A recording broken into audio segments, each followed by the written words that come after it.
Hello po sa lahat. May gusto lang akong ibahagi na kwentong nangyari sa akin. Matagal ko nang balak ipasa ito dito sa channel nyo, pero ngayon lang nagkalakas ng loob. Cherry po ang pangalan ko. 34 na ako ngayon. Wala pa ring asawa. Graduate ako ng kursong HRM. One time nakapagtrabaho ako dito sa may parteng Pampanga. Hindi ko na nga lang maalala yung eksaktong address, pero hindi na rin importante. Malayo yun sa bahay namin. Naganap ako ng boarding house na matutuluyan malapit doon sa hotel na pagtatrabahuhan ko. Sa kabutihang palad ay may nahanap naman akong kwarto na mura. Walking distance lang siya papunta doon sa trabaho. Perfect para sa akin. Isa sa mga madadaanan na lugar papunta at pauwi ay yung maliit na park na laging tinatambayan ng mga estudyante at mga batang naglalaro kasama ang mga magulang nila. Maganda yung park. Malinis. May fountain pa sa gitna. Presko yung hangin. Naging habit ko na yung pagtambay sa park na yon tuwing hapon. After ng out ko sa trabaho. May dala lang akong pocketbook tapos doon ako magpapagabi hanggang sa makaramdam ako ng gutom. Tsaka lang ako maghahanap ng makakainan bago umuwi sa inuupahang kwarto. Lagi akong pumupwesto sa pinakadulong bahagi. Nakatago doon sa mga halaman at ilan pang statwa ng anghel. Isang beses, may matandang kumausap sa akin. Kamukha siya ng lola ko. Ang pagkakaiba lang siguro ay nakasuot ng salamin yung matandang nakilala ko sa park at ang lola ko ay hindi. Lola Angela ang pangalan ng matanda sa park. Ang lumanay ng boses niya. Simple lang naman yung mga tanong niya nung una. Ano raw pangalan ko, trabaho, taga saan daw ako. Hanggang sa hindi ko na malayan na na-enjoy ko na yung pakikipag-usap sa kanya. Ang sarap niya kausap. Mahinahon lang yung boses niya at sobrang interesting ng buhay niya. Nurse daw siya dati sa digmaan. Ang dami niyang nakakatawang kwento na binahagi sa akin. Simula noon tuwing hapon, lagi na kaming nagkikita sa may park. Magkausap lang kami hanggang sa dumilim na yung paligid. Kung ano-ano lang yung usapan. Tapos kapag madilim na nga, ay tsaka lang siya aalis at maglalaho doon sa gitna ng mga halaman. Isang linggo ang lumipas, nagkita uli kami. Malungkot yung itsura niya. Hindi siya gaanong nagkukwento at napansin ko nga na parang may kakaiba. Tinanong ko siya kung may problema ba, kung may gusto ba siyang sabihin sa akin.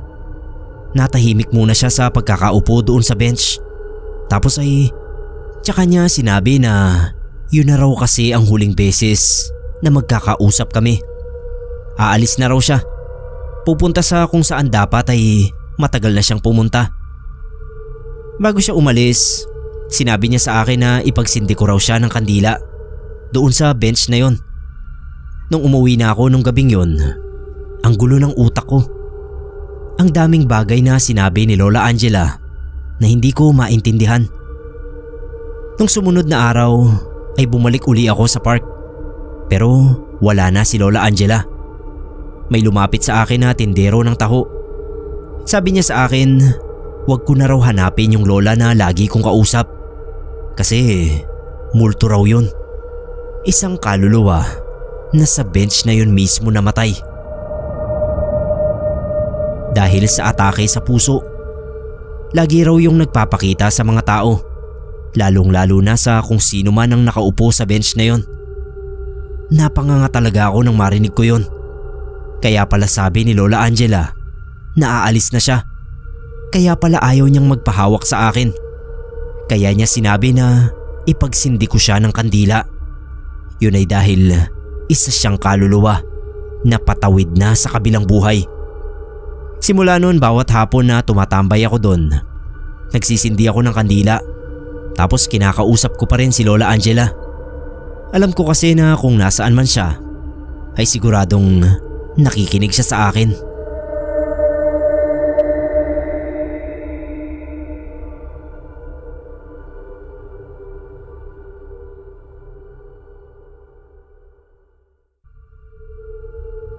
Hello po Sir Neb at sa lahat ng nakikinig sa Pinoy Creepypasta.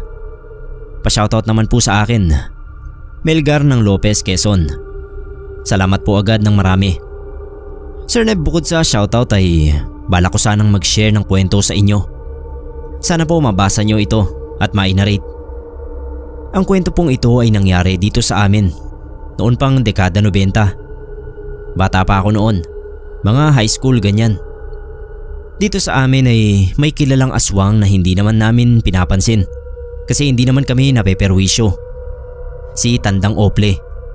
Ang trabaho ng matanda noong kalakasan pa nito ay magtinda ng mga pananim niyang gulay sa palengke. Kaso noong medyo mahina-hina na nga, huminto na at pansariling konsumo na lang ang paninda niya. Sabi pinapadalhan din ito ng pera ng anak na nasa Saipan, kaya kahit papano ay nakakaraos. Pero ayon sa mga kapitbahay ay wala pa raw sa kanila ang nakakita sa anak na sinasabi nito. Kapag titignan si Tandang Ople, hindi naman siya mukhang aswang. Mukha nga siyang lola na nangi-spoil ng apo. Maiksi yung maputi niyang buhok, nakasalamin at palangiti. Wala kang mararamdamang dark aura sa kanya, kaya ang hirap paniwalaan na aswang siya. Pero syempre, wala namang usok kung walang apoy. Kaya raw napagbintangang aswang si Tandang Ople ay dahil sa mga pagkakataon na may nakakakita rito na sumusulpot sa damuhan ng 10 oras ng gabi. Akala raw ng makakakita rito ay may aso, pusa o dagalang na nagtatakbo sa damuhan. Tapos bigla itong susulpot at kapag inusisa kung anong ginagawa ay sasabihin na dumumi lang. Walang naniniwala sa dahilan niya kasi hindi naman matataas yung mga damo para maitago ang isang tao kahit pa nakatalungko. May mga pagkakataon din daw na may mga naglalakad kapag gabi na. Tapos namamalayan na kasunod na nila si Tandang Ople na hindi rin malaman kung saan nanggaling. Minsan naman ay may malaking ibon daw na sumasabay sa paglalakad ng mga tao sa gabi. Tapos ay lalagpasan ng ibong yun yung tao at kapag nakalampas na yun ay masasalubong naman ng tao si Tandang Ople. Pwedeng nagkataon lang pero hindi yun iisa o dadalawang beses na nangyari. Kahit nga ang tatay ko ay nagkukwento na nangyari din sa kanya ang ganoon. Ang hinala pa noon ng tatay ay kaya siya sinasabayan ng ibon ay dahil noong mga panahon na yon may TB siya at nagpapagamot sa center. Talaga raw si Tandang Ople ang nakasalubong ni tatay paglampas ng ibon. Binati na lang niya ito dahil nahihiya raw ang mga aswang sa mga taong nakakakilala sa kanila. Bukod sa mga ganoong bigla ang pagsulpot ng matanda, wala naman nang masasabing malubha nitong ginawa. Maliban na lang doon sa apo ng dati naming konsehal na si Konsehal Ado. Kaganda-ganda kasing bata yun. Naitago na lang natin sa pangalang Jamie. Kinder si Jamie nang mangyari ito. Naglalaro lang daw sa gilid ng bahay ng mga ito si Jamie nung bigla siyang mawala. May nakakita raw na nasa may kanal ito na malayo na sa bahay nila at kasamang naglalakad si Konsehal Ado. Pinuntahan ng parents ni Jamie yung sinasabing lugar kung saan siya nakita at positibo nga na kasama nito si Konsehal. Ang nakakapagtaka ay kasama sa naghahanap si Konsehal kaya nangilabot ang mga nakakita. Dali-dali raw na lumapit si Konsehal at inagaw si Jamie sa kamukha niya pero ayaw noong bumitaw. Nakikipagmatigasan daw ito na ito ang totoong Ado at peke ang kasama ng mga naghahanap. Hindi na raw malaman ng mga nakakita ang gagawin at kung paano mapapatunayan kung sino ang totoong konsehal. Lahat daw kasi ng tanong ay nasasagot ng tama ng dalawang konsehal Ado. Hanggang sa isang meron daw ang sumigaw, "Ikaw, Tandang Ople, kapag yung bata kinuha mo, alam namin agad kung saan ka pupuntahan. Sisilaban ka namin ng buhay." Sukat pagkasabi raw noon ay bumitaw yung Konsehal Ado na siyang naunang kasama ni Jamie. Pagkatapos ay tumalon ito sa kabilang panig ng kanal at sumuot sa imbornal. Dali-daling kinarga ng totoong Konsehal Ado si Jamie. Pagkatapos ay nagsipulasan sila papunta sa bahay ni Tandang Ople. Kaya lang ay wala na silang dinatnan doon at hindi na rin nagbalik ang matanda kahit maghapon at magdamag silang naghintay. Hanggang sa mga sandaling ito ay wala na ulit nakakita kay Tandang Ople. Sinunog na lang yung bahay niya at hinarangan ng barbed wire yung bakuran para walang makapasok. Ngayon ay puro damo na lang ang nandoon. Hindi na muling bumalik si Tandang Ople.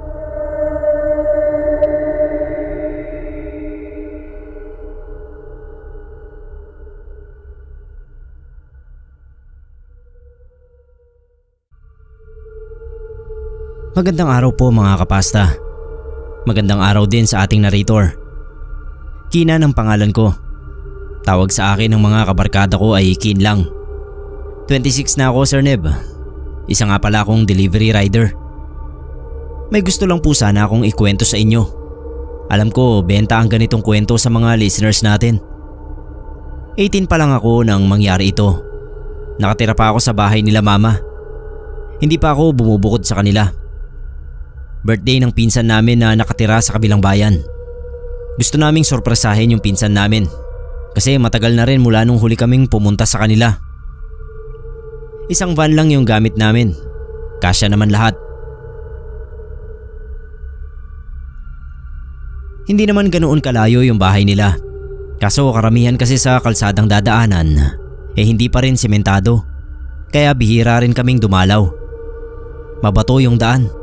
Kawawa yung sasakyan namin kung lagi kaming dadaan doon. Tapos kapag maulan pa, maputik din.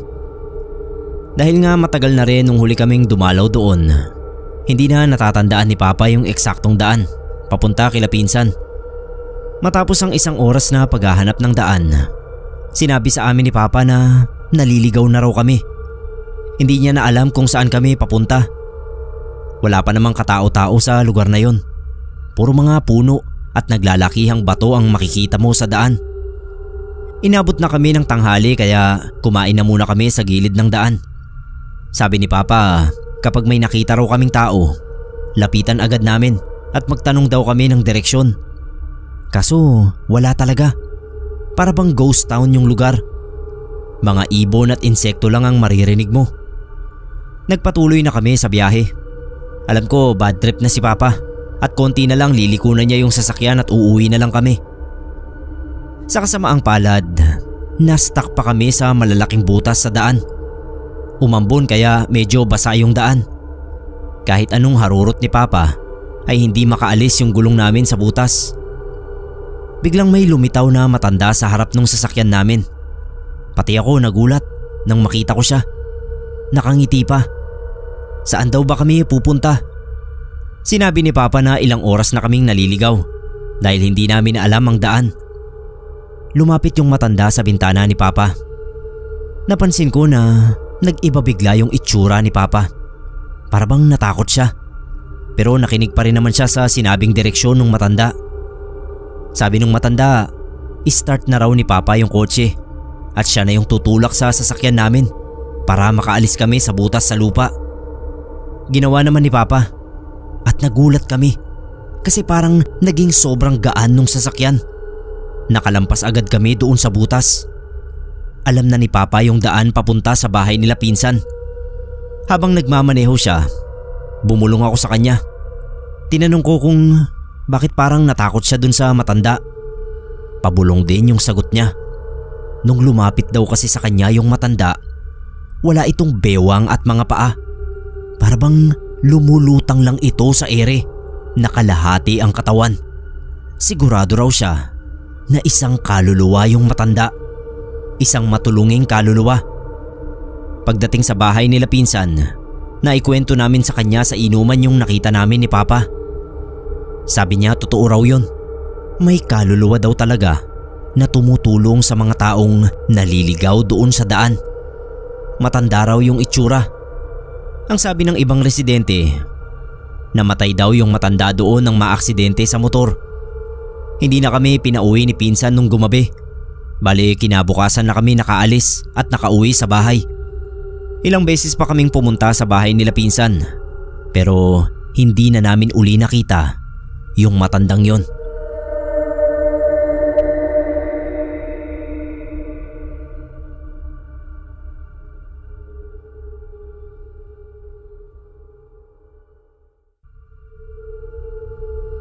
Magandang araw sa mga listeners ng Pinoy Creepypasta na laging nag-aabang ng upload tulad ko.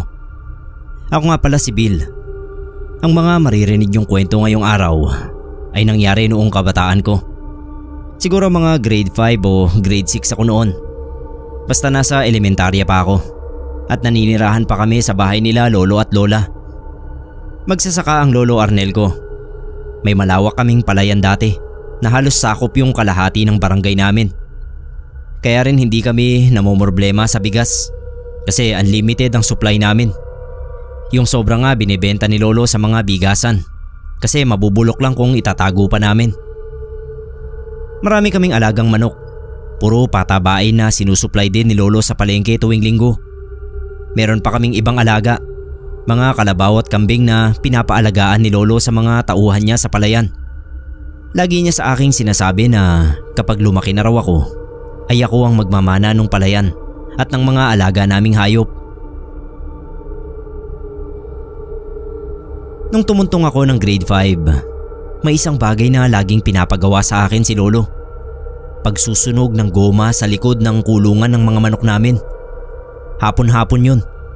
Pagka uwi ko galing sa eskwela ay didiretso na ako sa manukan at magsusunog ng kahit isang dangkal lang na piraso ng goma. Nung medyo tumagal, nagtaka rin ako kasi hindi ko lubos maisip kung ano bang tulong ang nagagawa nun sa pag-aalaga ng manok. Pakiramdam ko nga nakakasama pa yun sa kalusugan ng mga patabain naming manok. May isang hapon na inaasahan uli ni lolo na ako ang magsusunog ng goma sa likod ng kulungan. Pero nung hapon na yon ay may regalong laruan si papa sa akin. Sobra akong nalibang sa paglalaro na nalimutan ko yung oras. Natandaan ko na lang na hindi ko pala nagawa yung utos ni lolo nung matutulog na ako. Naisip ko isang beses lang naman. Ano naman kayang masamang pwedeng mangyari kapag isang hapon akong hindi nakapagsunog ng goma? Nakatulog agad ako. Kinaumagahan, nagising ako sa boses ni lolo. Sumisigaw siya. Bihira lang siyang magalit ng ganoon, kaya lumabas agad ako at tinanong kung anong nangyari. Sinamahan niya ako sa labas. Nandoon na rin sina mama at papa, pati yung iba kong kapatid. Sira-sira na yung kulungan ng mga manok. Sobrang daming balahibo at patay na manok sa paligid. Tapos ang dami ring manok na naglalakad kung saan. Tinignan ko si lolo. "Hindi ka nagsunog ng goma," sabi niya. Imbis na magsinungaling ay inamin ko naman agad na kasalanan ko. Sabi ko nalibang ako masyado kaya hindi ko nagawa yung utos niya. Hindi ako pinagalitan. Nasa mesa kami noon habang kumakain ng agahan nung ipaliwanag niya sa akin kung bakit niya pinapasunog ang goma sa likuran ng manukan. Pangontra aswang daw ang pagsusunog ng goma. Kapag ginawa mo raw yun ay manunuot sa paligid ang amoy at yun ang ayaw na amoy ng mga aswang. Nabigla ako. Hindi ko alam na ganoon pala kaimportante ang utos niya sa akin. Humingi ako siyempre ng tawad. Tinanggap naman ni lolo. Basta raw ay hindi ko na uuliting kaligtaan ang mga responsibilidad ko. Tumangutango lang ako kay lolo. Parang crime scene yung manukan, kahit yung kulungan nasira. Tinulungan ko pa si papa at lolo na mag-ayos ng kulungan. Nung dumating yung hapon, magkasama kami ni lolo na nagsunog ng goma. Simula noon lahat ng inutos sa akin ni lolo ay tinatak ko sa utak ko. Hanggang ngayon na malaki na ako at wala na si lolo, ay paminsan-minsan ko pa rin ginagawa yung pagsusunog ng goma. Yun kasi ang utos niya na hindi ko talaga makakalimutan.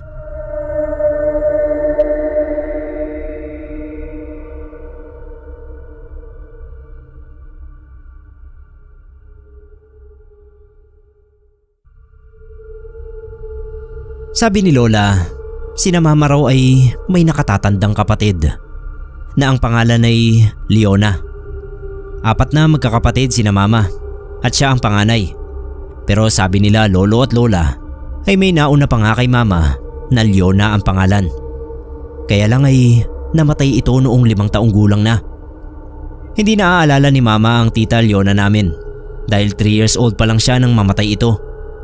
Wala raw siyang alaala kay tita Leona Dahil bukod sa bata pa siya nang ito ay mamatay, ay hindi rin daw nakasama ni mama sa iisang bahay si Tita Leona. Lola's girl daw si Tita Leona. Magmula nang isilang siya ni Lola ay ang nanay na ni Lola na si Lola Nati ang nag-alaga kay tita. 17 lang daw sina lolo at lola nung isinilang si Tita Leona. Galit pa nga raw noon si Lola Nati kasi kaagang nagbuntis ni Lola. Pero nung isinilang na nga si Tita Leona ay nagbago ang ihip ng hangin. Gusto raw nito ay lagi nang nakikita at hawak si Tita Leona. By the way, si Lola ay bunsong anak ni na Lola Nati. Kaya sa edad ni Lola na 17 ay 57 na si Lola Nati. Para pati siyang miracle baby kasi nakunan si Lola Nati sa dalawang nakakatandang kapatid ng lola namin. Kaya inakala na hindi siya magbubuntis pa. Noon nga raw pinagbuntis yung lola namin ay hindi na umasa sina Lola Nati na mabubuhay siya. Kaya laking tuwa ng mga ito nang maisilang siya. Sabi ng mga kamag-anak namin, yun daw siguro ang dahilan. Kaya sobrang mahal na mahal ni Lola Nati si Tita Leona kasi anak ito ng kanyang miracle bunso. So ayun nga po, overprotective at spoiled na spoiled talaga sa kanya si Tita Leona. At lalo pang ang na-spoiled nang magbuntis at isinilang ng lola namin si mama. Mabuti na nga lang daw at sa iisang bahay pa rin sila nakatira. Kaya nakakasama pa rin ang lola namin, si Tita Leona. Tapos ayaw ring mapahiwalay ni tita sa lola niya. Kaya wala silang nagawa kundi iwan ito sa matanda. Nagkasamaan ng loob ang lola namin at Lola Nati dahil sa nangyari. Literal na inagaw ni Lola Nati si Tita Leona sa mga magulang nito. Pero mas malala ang nangyari nang mamatay sa sakit si Lola Nati. Nung mahina na yung katawan ni Lola Nati ay hindi pa rin siya pumayag na kunin ng lola namin si tita. Sa halip ay pinabalik niya ang lola namin sa bahay nila para maalagaan siya at makasama pa rin nito si tita. Nakuha lang nila lola si tita nang mamatay na nga yung matanda. Pero yun na yung mas kinasama ng loob ng lola ko.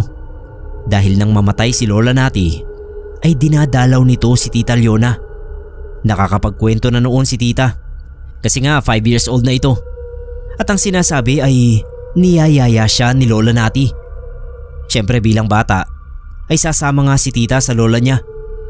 Pinatawas noon si tita at meron nga raw matandang babae na umaaligid dito at gusto itong makuha. Iniyakan ng lola ko si Lola Nati at pinakiusapan na huwag nang pakialaman si tita.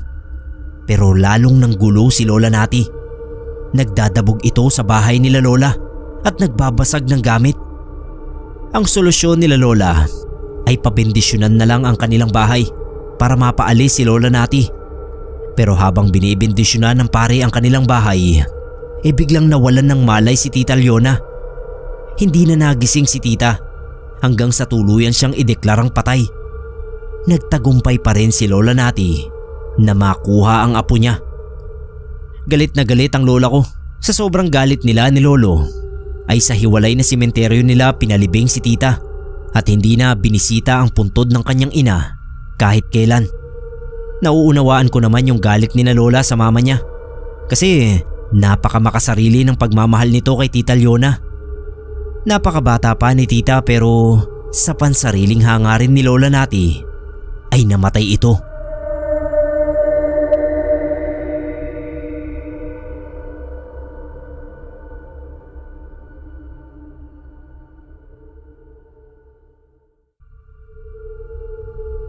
Jamila ang pangalan ko, Sir Neb.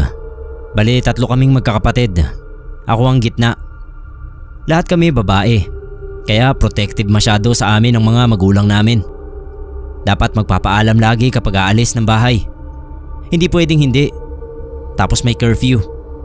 Bago dumilim dapat nakauwi na. Nasasabon ni Papa kapag hindi yun nasusunod. Stricto pa naman si Papa. Ayaw na ayaw niyang sinusuway siya. Lalo na sa pananamit. Sabi niya kasi ayaw niya raw na makita kaming binabastos ng kahit na sino. Kasi makakapatay talaga siya ng tao. Kahit ganoon ay naiintindihan naman namin si Papa. Alam ko ginagawa niya lang yun para sa kapakanan namin. May lumipat na bagong residente sa lugar namin. Nakatira siya, mga 5 bahay lang ang layo sa amin. Mang Kaloy ang tawag ng mga tao sa kanya. Matanda na siya, lalaki. Walang ibang kasama sa buhay kundi siya lang. Ang creepy niya. Kasi kapag napapadaan kami sa bahay niya, ang lagkit ng tingin niya lagi sa amin. Yun bang hindi matanggal yung titig niya, lalo na kay ate. Minsan nga nahuhuli pa namin siyang dinidilaan yung labi niya habang nakatitig. Sabi ni ate, hayaan na lang daw namin kasi wala pa namang ginagawang masama yung matanda. Ganoon daw talaga kapag mag-isa lang sa buhay ang lalaki. Solusyon ni ate, umikot na lang daw kami doon sa may covered court at doon na lang dumaan para hindi na namin kailangan daanan yung bahay ng matanda. Nung mapansin siguro ng matanda na hindi na kami dumadaan sa bahay niya, hinanap niya yung ruta kung saan maaari kaming umikot. At ayun nga, simula noon sa covered court na rin siya tumatambay. Gusto sana naming isumbong kay Papa, pero alam naming magiging away lang ang resulta. Baka masaktan pa ni Papa yung matanda at siya pa yung makulong. Isang hapon nasa kwarto ako. Pumasok si ate. May sasabihin daw siyang sikreto. Pinakita niya sa akin yung maliit niyang salamin na ginagamit niya kapag nagpupulbo siya. Kanina raw habang naglalakad siya pa uwi, sumilip siya doon sa maliit na salamin para sana tignan kung nakatingin na naman yung matanda. Pagtingin niya sa salamin, nagulat siya sa nakita niya. Yung ulo raw ng matanda ay hindi pang tao. Para raw itong sa kabayo. Buong akala ko ay binibiro lang ako ni ate. Para mapatunayan, lumabas kami ng bahay at pinuntahan yung tirahan ni Manong Kaloy. Hinintay namin siya na lumabas. Tapos nung makita namin na nagdidilig siya ng halaman, ay nilabas ni ate yung maliit niyang salamin at sinilip namin yung refleksyon ng matanda. Sa kabayo nga yung ulo nito. Isa siyang tikbalang na nag-aanyong tao. May nakapagkwento na sa akin dati na may kakayahan daw talaga ang ibang elemento na mag-anyong tao para mas madali silang makihalubilo sa lahat. Takot na takot kami ni ate. Agad kaming umuwi at nag-usap kami kung anong susunod naming gagawin. Napagpasyahan naming isumbong kay Papa ang nakita namin. Si Papa naman kumonsulta sa isang antingero na kakilala niya. Sabi nito, buti na lang daw at nalaman agad namin ang katauhan ni Manong Kaloy. Mahilig daw kasi ang mga tikbalang sa mga dalaga. Kinikidnap nila ang mga ito at sinasama sa kanilang kaharian. Kinilabutan kami ni ate. Kaya pala grabe siya kung makatitig sa amin kapag dumadaan kami. May balak palang masama ang halimaw. Nilagyan ng mga dinasalang gamit ng antingero yung palibot ng bahay ni Manong Kaloy. Nalaman na lang namin isang araw na umalis na ito. Bigla na lang daw nawala, sabi nung may-ari ng inuupahan niyang bahay. Sabi ni Papa, yun na raw ang epekto ng mga nilagay na dinasalang gamit ng antingero. Buti na lang talaga at nalaman namin agad ang tunay niyang katauhan. Kung mas tumagal pa siya sa lugar namin ay baka nagkaroon pa siya ng pagkakataon na kidnapin ng isa sa aming magkakapatid. Salamat din sa antingerong kakilala ni Papa. Kaya napaalis ang tikbalang na yon sa aming lugar.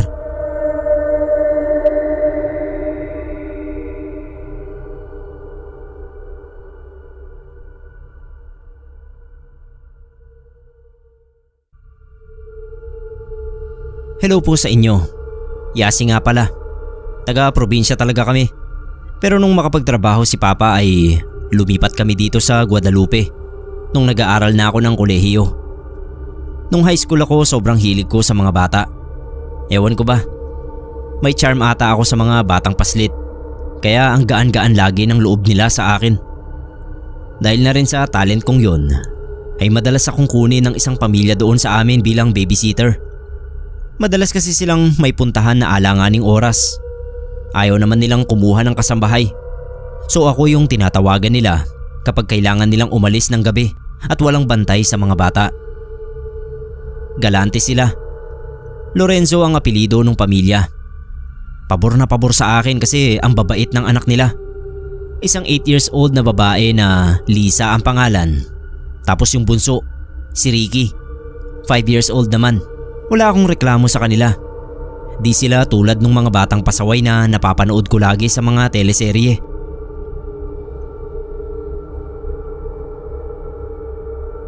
Isang gabi nga ay nakatanggap uli ako ng text.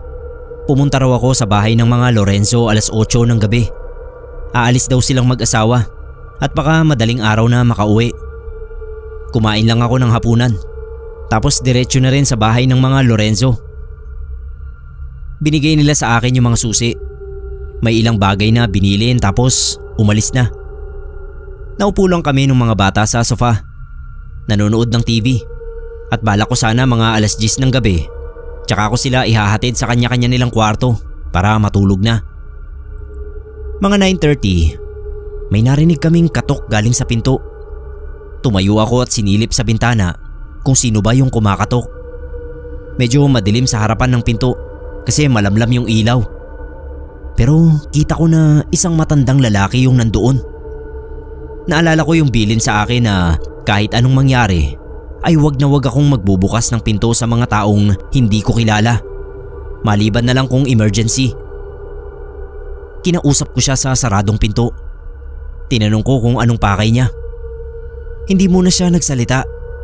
Tapos narinig ko yung magaspang na boses. Buksan ko raw ang pinto dahil papasok siya. Sagot ko hindi naman pwede yun kasi hindi nga namin siya kilala. Hinampas niya ng malakas yung pinto. Marahas na mga katok na yumayanig sa pinto. Natatakot na rin yung magkakapatid sa sofa. Si Ricky naluluha na. Buksan ko raw. Sigaw nung matanda. Buksan ko dahil papasok siya.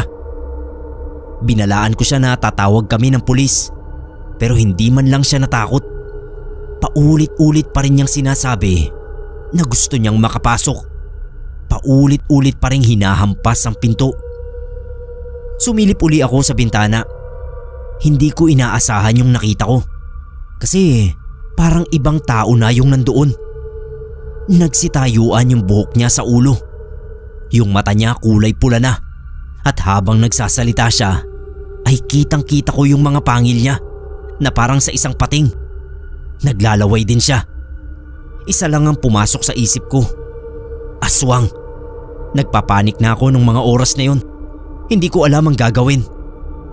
Nilapitan ako ni Lisa. May pinakita siyang papel sa akin. Nakasulat doon ang number ng mga tanod sa barangay namin. Agad ko yung tinawagan at mabilis naman ang naging responde nila. Nung makita nila yung matanda na nasa pinto namin, nagkahabulan pa. Kaso nakatakas daw yung matanda. Magaling daw kasi itong tumalon sa mga sanga ng puno na parang isang pusa. Nagpasalamat ako sa rumesponding tanod at bago sila umalis, lumapit yung isa sa akin at sinabi niya na aswang daw talaga yon. Matagal na raw nilang gustong mahuli yung matandang aswang. Kaso ayun nga, masyadong mailap. Umaga na nakauwi yung mag-asawa. Sinabi ko sa kanila lahat ng nangyari at nagpasalamat sa akin yung mag-asawa. Kalaunan, lumipat din sila ng tirahan. Wala na akong naging balita pa doon sa matandang aswang.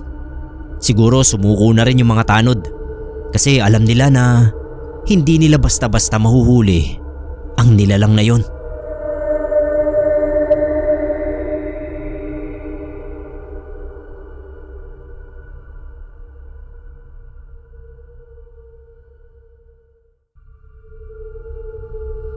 Pakitago na lang po ako sa pangalang Elma. Ito po ang aking karanasan noong ako ay nag-aaral pa lang sa Maynila. Minsang umuwi ako isang Friday night sa amin. Nagtaka ako. Pagbaba ko ng bus kasi walang katao-tao sa babaan ko. Madilim na rin at isang poste lang ang may ilaw. As in pitch black ang paligid at hindi ko mapigilan na hindi matakot. Sinong hindi? Nung sa wakas ay makakita ako ng paparating na tricycle, ay nakahinga ako ng maluwag. Pinara ko agad at nagpahatid ako sa amin. Habang nakasakay ay inusisa ako ng driver. Bakit daw mag-isa lang ako doon sa babaan? Ang dilim-dilim. Babae pa naman ako. Hindi raw ba ako natatakot? bakit hindi na lang daw ako magpasundo sa tatay o boyfriend ko. Ang liit ko pa raw at ang daling buhatin para madala sa talahiban. Pagkasabi pa niya noong tungkol sa talahiban, bigla siyang tumawa. Yung tawa niya iba na sa tono ng boses niya. Parang matinis yung tawa niya at ang off talaga pakinggan. Nagsisi ako na sinagot ko yung mga nauna niyang tanong. Lalo na roon sa part na sinabi kong wala akong boyfriend at hindi ako masusundo ng tatay ko dahil hindi nila alam na pauwi ako. Naisip ko noon na kapag talaga ginawan ako ng masama ng driver, wala akong kalaban-laban at walang maghahanap sa akin dahil wala ngang nakakaalam na umuwi ako. Magte-text na sana ako kila nanay nung biglang magsalita yung driver at sinabing walang signal sa kinaroroonan namin. Hindi raw magsisend ang text ko. Nagulat ako kasi binubunot ko pa lang yung cellphone sa bag ko. Pero parang alam na niya ang gagawin ko. Tinry kong silipin yung mukha niya. Nagre-reflect yung headlight ng motor kaya nakikita ko siya. Pero laking gulat ko nung makita ko na may nakatakip na itim sa mukha niya. Hindi mask o damit, kundi parang usok. Yung maitim na usok na sunog. Ganoon. Kinabahan na ako ng sobra kasi hindi ko alam kung tao ba o ano yung driver. Hanggang sa sabi ko, bababa na lang ako sa tabi kahit na wala akong nakikitang mga bahay sa paligid. Nasa talahiban na nga kami. Nanghina na ako noon at naluluha. Hindi ko na alam kung anong gagawin ko kaya nagdasal na lang ako. Yung driver naman tawa ng tawa at paulit-ulit na sinasabi na ang liit ko raw talaga. Kayang-kaya niya akong pasanin. Doon na talaga ako umiyak ng hagulgol talaga. Nahinto lang sa pagtawa yung driver nung may bumusina sa unahan. Pagtingin ko ay may kasalubong kami na isa pang tricycle. Para akong nabunutan ng tinik noon. Huminto sila pareho kasi magkakasalubungan na. Nagalit yung driver ng sinasakyan ko at pinagmumura yung driver na kasalubong namin. Sumagot yung driver ng kabila. Boses ng matanda at ang sabi ay pasensya na raw. Aatras na lang siya. Nung marinig ko yung boses ng matanda, dali-dali na akong bumaba at nagtatakbo palapit sa kanya. Tinawag pa ako noong driver at pilit na pinababalik. Pero nung makasakay ako sa tricycle noong matanda, ay nagmamadali ng bumuelta yung isa at humarurot paalis. Naiwan ako roon sa tricycle ng matanda. Doon na ako umiyak ng umiyak kasi feeling ko ay ligtas na ako. Kahit hindi rin ako sigurado kung ililigtas ba ako noong matanda. Namalayan ko na lang na umaandar na yung tricycle.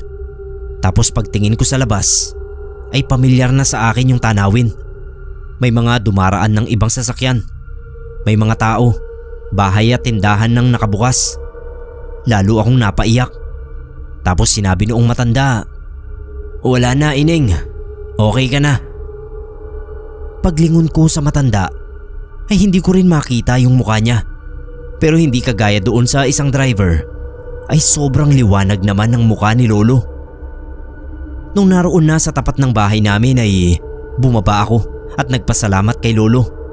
Kako ay bumaba muna siya para mapakilala ko kina nanay at tatay. Pero tumanggi na siya. At bago pa ako makaikot ng tricycle at makalapit sa kanya, ay pinaandar na niya ito. Hindi ko talaga nakita yung mukha niya.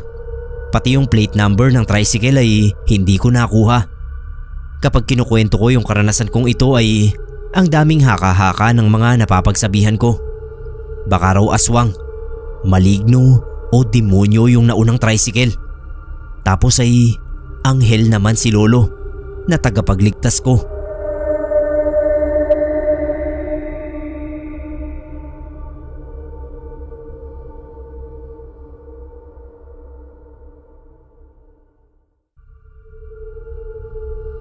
Sir Neb, tawagin niyo na lang po ako sa palayaw ko na Dodoy.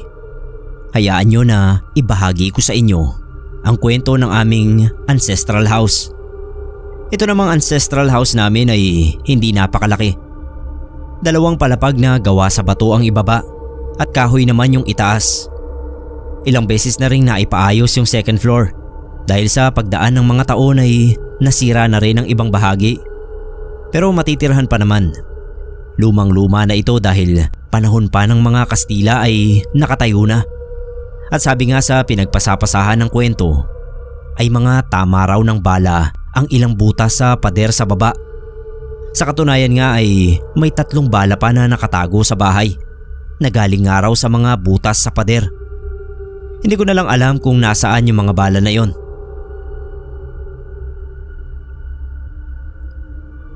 Sa father side ko itong bahay na tinutukoy ko. Ang naninirahan doon ngayon ay ang pamilya ng pangalawang kapatid ni tatay. Ayaw ni tatay roon. Baka raw makasama lang sa amin ang pagtira sa bahay dahil sa multong naninirahan doon. Isa pa ay ayaw ni tatay na magtalo-talo pa silang magkakamag-anak since pati mga pinsan nila ay gusto ring manirahan doon dahil may karapatan din daw sila. Ang sabi ni Lola Danila na mama ni tatay, ang nagmumulto raw doon ay pinsan ng great-grandfather namin, si Lola Amira. Nag-aaral daw sa college noon si Lola Amira nang dumating sa bansa ang mga Hapones. Isa sa minalas na mapagsamantalahan at mabihag si Lola Amira. Pero tinapon din agad siya ng mga Hapones nang makita na nasiraan siya ng ulo. Sabi kasi ay kasama raw ni Lola Amira ang boyfriend nito nang hulihin siya ng mga Hapones. Siyempre ipagtatanggol siya ng boyfriend niya. Kaso sa harapan mismo ni Lola Amira ay pinatay yung boyfriend niya. Tapos nga ay binaboy pa siya ng paulit-ulit kaya nasiraan ng bait. Yung great-grandfather namin ang nakakita kay Lola Amira na pagala-gala. Kaso noong iuuwi na ito ay nagalit sa kanya kaya kinailangan pang tawagin ng mga magulang nito para makauwi. Noon ay sa ancestral house na ninirahan sina Lola Amira. Madalas daw itong bangungutin at sigaw ng sigaw. Galit sa mga lalaki kaya inaway yung great-grandfather namin na siyang unang nakakita sa kanya. Hanggang sa tumanda at mamatay si Lola Amira ay hindi nawala yung sakit niya sa utak at yung galit niya sa mga lalaki. Kinalaunan ay may mga kwento ng pagpaparamdam at pagpapakita ng isang matandang babae doon sa ancestral house. Ang sabi ay madalas itong magpakita sa mga kalalakihan. May mga pagkakataon pa raw na nananakit ito ng mga lalaki. Binibisita raw sa panaginip at sinasakal. May mga muntik-muntika na raw mahulog sa hagdan dahil sa biglang may puwersa na parang nanunulak pero wala namang makitang tao. Halos lahat ng kalalakihan sa pamilya namin ay nakaranas na ng galit ng matandang multo na pinaniniwalaan ngang si Lola Amira. Kaya sina tatay at maging ang lolo namin ay ayaw manirahan doon sa ancestral house. Ayaw nga nila na lumapit kami roon dahil danas din nila yung pagsik ni Lola Amira. Si lolo raw noon kamuntik nang masaksak ng kutsilyong hawak niya dahil may tumabig daw sa kanyang kamay na may hawak na kutsilyo kahit wala naman siyang nakikitang tao. Para daw bang intensyon talaga siyang saksakin. Si tatay naman ay kaunti na lang din at makakanto na ang kilay niya sa hagdang bato. Tinulak daw kasi siya ng malakas kaya napasubsob talaga. Sa ibang pagkakataon ay sinisigawan daw ni Lola Amira ang mga minumulto niya.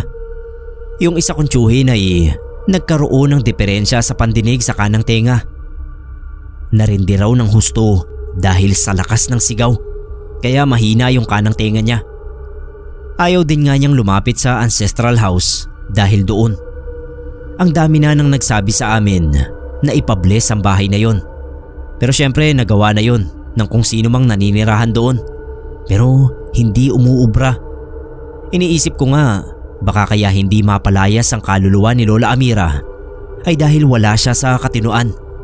Baka kako kapag nawala sa sarili ang isang tao ay wala na rin siyang kinatatakutan at pinaniniwala ang relihiyon. Kaya hindi tumatalab sa kanya ang panalangin. Sabi ng mga pinsan kong lalaki na nakatira doon sa bahay na yon, paminsan-minsan ay nakikita at nararamdaman pa rin nila ang presensya ni Lola Amira. Pero natutunan nilang pakisamahan at hindi na lang nila pinapansin.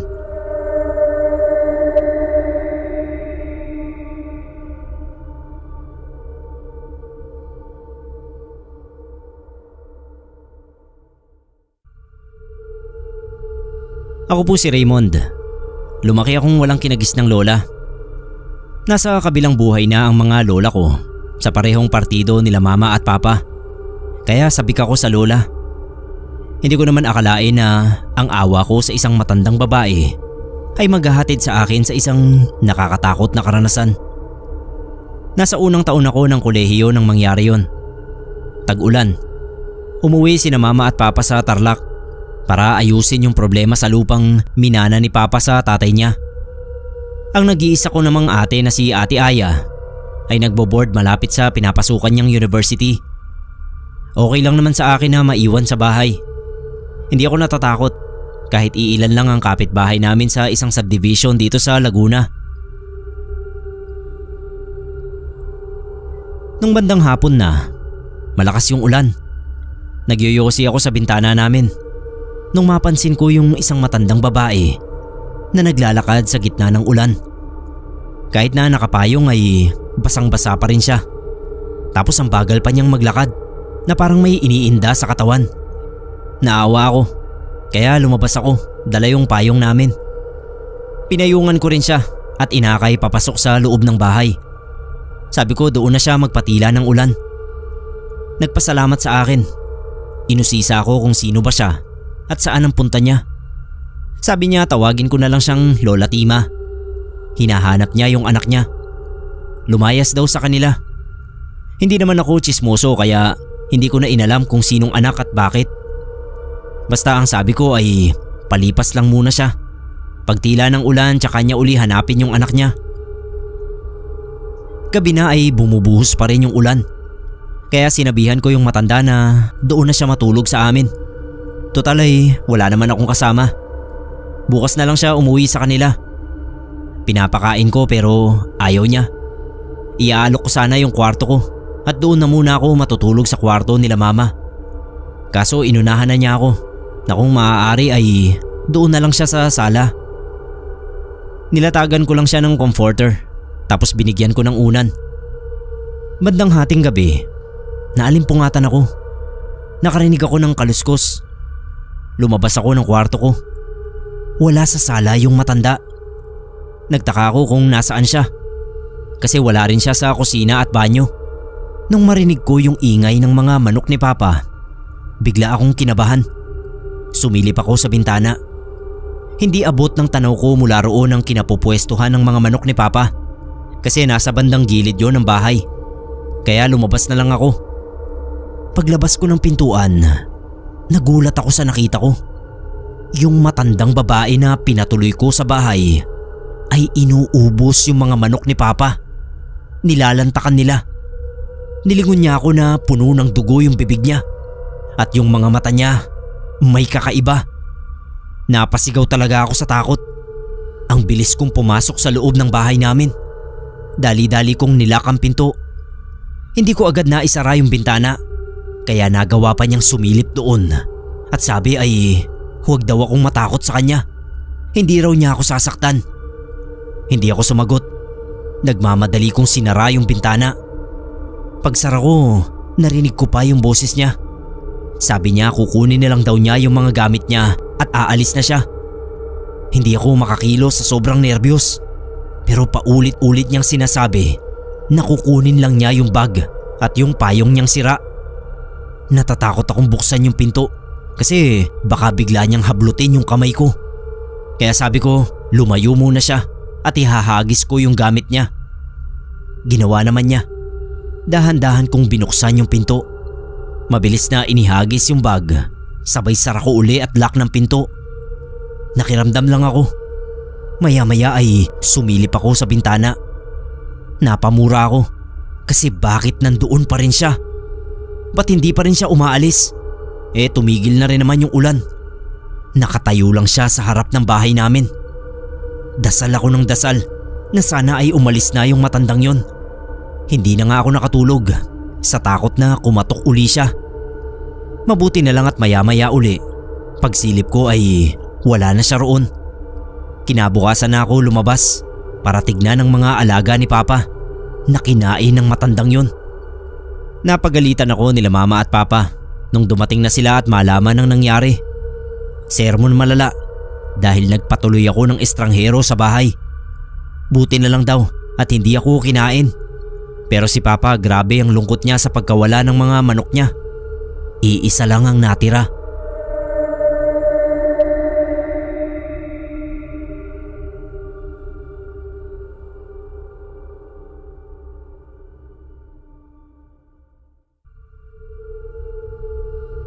Kwento ito ni Mama tungkol sa akin noong maliit pa ako. Hello nga pala Sir Neb. Pakitago na lang ako sa pangalang Ira. 30 years old ako at isang bagong subscriber. Sabi ni Mama noon daw maliit pa ako ay nakala nila na may learning disability ako o ang tawag ngayon ay autistic. Magti 3 years old na raw kasi ako ay hindi pa ako nagsasalita. Panay huni lang at mga syllables na kahit pag rumble-rumblein ay hindi nila maunawaan ang mga lumalabas sa bibig ko. Yung mga kaedaran ko raw noon ay madaldal na at may iba na nakapag-daycare na. Kaya sa isip nila noon ay may mali sa akin. Kina Mama ay wala naman daw problema kung ano ako. Sa side nila Papa lang medyo hindi nila matanggap ang sitwasyon ko. Unang lalaking apo raw kasi ay sintu-sintu. Yan talaga yung adjective nila. Kaya galit sina Mama sa father side ko. Pero kahit hindi ako makapagsalita ay madali naman daw akong utusan at umunawa. Sadyang hindi lang ako makapagsalita. Isang araw habang naglalaro ako ng laruang espada, bigla na lang daw akong nawala. Si Papa ang nagbabantay sa akin ng mga oras na yon dahil nasa palengke si Mama. Pagbalik daw ni Mama ay natutulog sa sofa si Papa habang nakabukas yung TV at hindi naman daw niya ako makita. Gising ng gising si Mama kay Papa pero hindi raw ito magising kaya sinabuyan niya ng malamig na tubig sa muka. Noon lang daw nagising si Papa at galit na galit pa pero hindi na pinansin ni Mama yung galit ni Papa dahil nawawala nga ako. Hinanap nila ako sa buong bahay pero hindi nila ako makita. Pati sa buong bakuran ay wala ako kaya humingi na sila ng tulong sa mga kapitbahay. Nagtanong sila sa mga tambay sa may basketballan malapit sa amin pero maging ang mga yun ay hindi rin ako napansin. Nakarating na sa kabilang kalye yung paghahanap sa akin pero wala ring makapagturo kung saan ako nakapunta. Iyak na nang iyak si Mama dahil sakali man daw nga na may mabuting kalooban na makakita sa akin ay baka hindi rin ako matulungan dahil hindi pa ako nakakapagsalita. Sinisisi ni Mama si Papa dahil pinabayaan daw ako. Nag-aaway na sila dahil hindi naman daw ginusto ni Papa na mawala ako hanggang sa pati siya ay umiiyak na rin. 3 araw na akong nawawala at nakarating na sa kung saan-saan sina Mama sa paghahanap sa akin. At noong 4 araw nga ay laking gulat nila nung makita akong pumasok mula sa pintuan sa likod bahay. Bit-bit ko pa rin daw yung laruan kong espada at napaka-bango ko. May dala pa raw akong isang laylay ng ubas. Sigawan sina Mama nang makita ako at gulat na gulat naman daw ako at napaiyak pa dahil sa sigawan nila. Pagkakita nila sa dala kong ubas ay nahulaan agad nila na hindi ako basta nawala na lang kundi nakarating ako sa ibang lugar. Nung ipatawas ako nila Mama ay napag-alaman nga na may isang matandang lalaki raw ang nakipaglaro sa akin. Naroon lang daw kami sa likod bahay at naglalaro ng espada sa buong panahon na nawawala ako.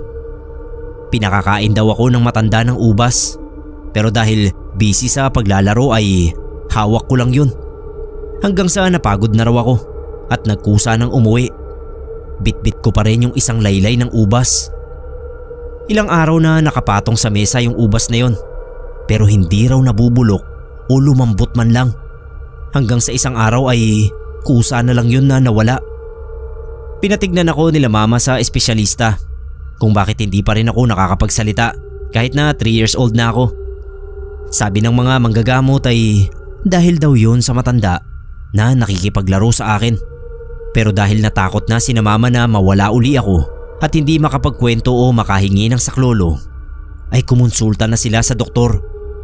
Doon nila nalaman na nalilito raw pala ako kung anong lengguwahe ang susundin ko. Dahil kay Papa, Tagalog ako kinakausap ni Mama. Tapos si Papa ay Tagalog, English, Cebuano at Chabacano ang salita. Lalo na kapag bumibisita yung lolo at lola ko sa father side. Sa kagustuhan nilang maging multilingual ako, ay lalo akong hindi nakapagsalita. Nung mapermi sa Tagalog ang lengguwahe sa bahay namin, ay unti-unti akong nakapagsalita. It turns out, sina Papa naman pala ang may kasalanan sa developmental delay ko. Pero sila pa itong hindi makatanggap sa akin.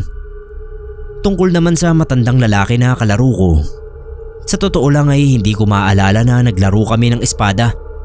Pero hanggang noong 10 years old ako, kapag nagkakasakit ako ay may napapanaginipan akong matandang lalaki na binibigyan ako ng ubas na lagi ko namang tinatanggihan.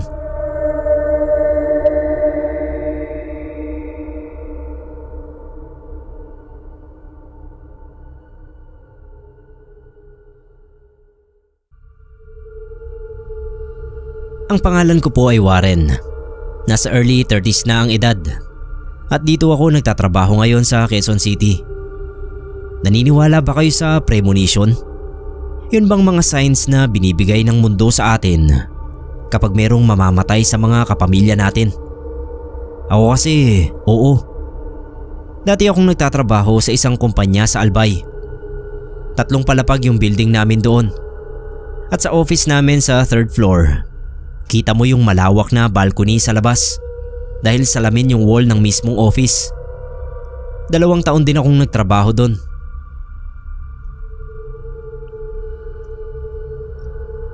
Mga 4 PM, may tinatype ako sa computer nung bigla akong may nakitang matanda na nakatayo doon sa balcony ng floor namin.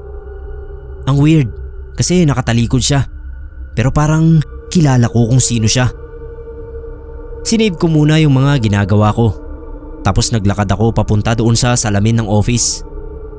Lumingon bigla yung matanda, pero binawi rin niya agad yung paglingon niya. Hindi ko masyadong nakita yung mukha ng matanda, pero isa lang ang tanong na pumapasok sa isip ko. Si Lolo Ren sa probinsya. Parehong pareho sila ng build ng katawan.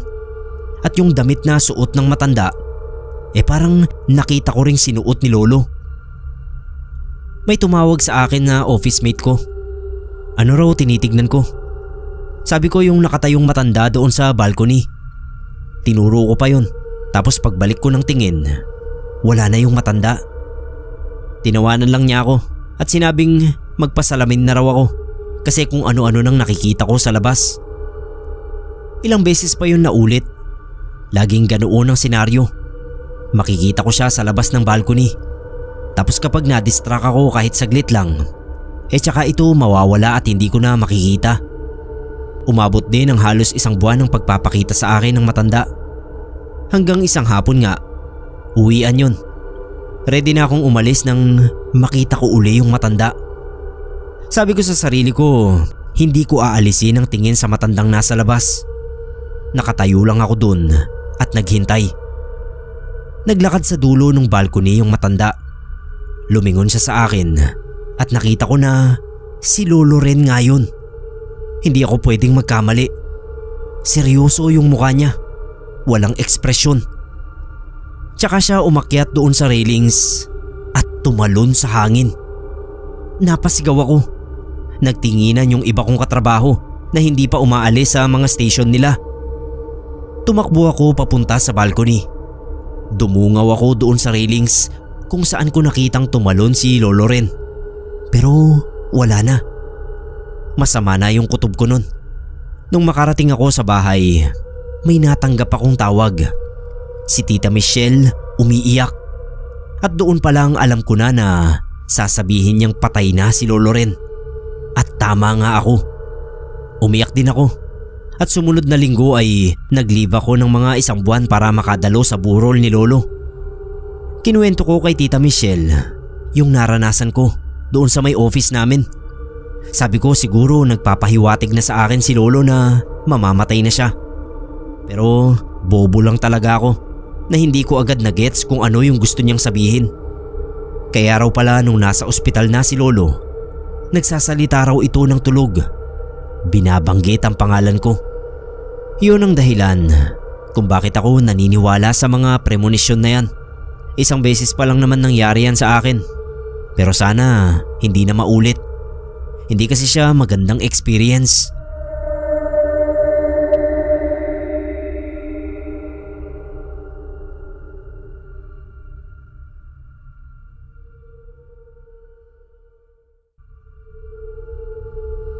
Ang pangalan ko po ay Intong, isang tricycle driver na may kukwentong misteryosong kaganapan sa aming lumang bayan.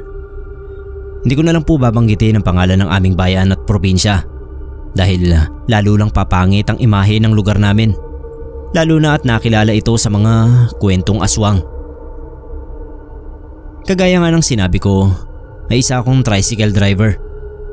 Teenager pa lang ako nang magsimula ako sa ganitong hanap buhay. At ngayong malapit na akong mag-40 ay ito pa rin ang aking kinabubuhay. Noong kabataan ko ay doon ako sa terminal ng bus mula sa syudad pumipila. Noon ay may usap-usapan na ang mga kapwa ko driver na may isang matandang lalaki raw na buwanan nilang naisasakay. May dala raw itong basket na may takip. Yung basket na yon ay sa ilalim ng bus pa kinukuha dahil ang laman daw ay may amoy. Parang karne ng baboy, pero hindi naman makita dahil bukod sa may takip ang basket ay nakasako pa yung laman noon sa loob. Sa dulo ng bukid nagpapahatid yung matandang lalaki. Papasok na yon sa kawayanan na ang dulo ay gubat, at kapag nilampasan ng gubat ay makakarating ka na sa kabilang bayan. Ang sabi ng iba ay lola raw ng matandang lalaki ang pinupuntahan niya roon. Mahigit 100 taon na yung lola nito at nabubuhay pa rin dahil isa yung aswang. May nagkwento pa na pinapakain daw ng matandang lalaki yung lolang aswang, kaya nito yun binibisita minsan sa isang buwan. Ang bitbit nitong basket ay karne raw ng tao ang laman. Isang beses 1 buwan lamang kumakain ng lolang aswang. Tanong ko nga noon ay kung hindi ba lumalabas yung lolang aswang para maghanap ng makakain nito. Pero kakaiba ang naging sagot ng mga tricycle driver na nagkukwento. Hindi na raw nakakalabas ang lola dahil sa sobrang tanda na nito ay tinubuan na ng ugat sa katawan at bumaon sa lupa. Nakapirmi na sa kinatatayuan nito at ang naigagalaw na lang ay yung mga kamay niya para makakain. Parang galing sa fantasy movie yung kwento, kaya hindi ako naniwala. Tsaka noon ko lang narinig ang kwentong yun sa lugar namin.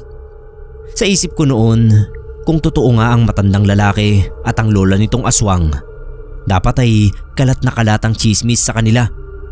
Kaya sa isip ko ay niloloko lang ako ng mga driver bilang bago ako sa pilahan. Hanggang sa isang araw ay naisakay ko na nga yung matandang lalaki.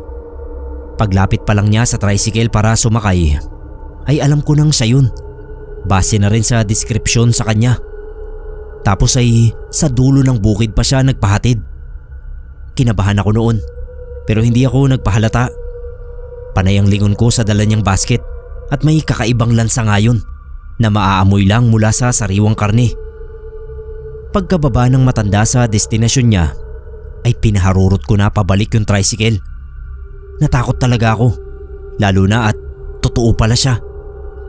Sabi pa ng mga driver, ilang beses nang may nagtangkang sundan yung matanda pero naliligaw lang ang mga sumusunod sa kanya at natatagpuan ang kanilang mga sarili na nasa kabilang bayan na. Naiwawala sila nito sa loob ng gubat, kaya wala pa talagang nakapagpapatunay kung totoo nga ba ang lolang aswang na tinubuan na ng mga ugat. Ilang beses ko pa na naihatid sa dulo ng bukid yung matandang lalaki at nakasanayan ko na nga ito hanggang sa parang wala na lang din sa akin. Pero isang beses ay talagang napako sa isipan ko na ang lolang aswang nga nito ang pinupuntahan niya. Habang sinusuklian ko kasi yung matanda ay nakarinig kami ng napakatinis at napakahabang sigaw na para bang nanggagaling sa baboy na kinakatay. Nagulat yung matanda at biglang sinabi na sa akin na lang daw yung sukli bago nagmamadali nang pumasok sa kawayanan. Grabe yung lakas ng tulak sa akin noon. Nasundan siya, pero sa takot ko ay umalis na lang ako. Ilang taon pa ang nagdaan at walang palya yung pagdating ng matandang lalaki. Hanggang sa isang araw ay isang mas nakababatang lalaki naman ang sumakay sa tricycle ng isa naming kasamahan at nagpahatid sa dulo ng bukid.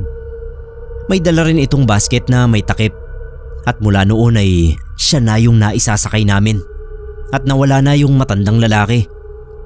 Ang paniniwala namin ay namatay na yung matandang lalaki at yung bagong pumalit na ang naghahatid.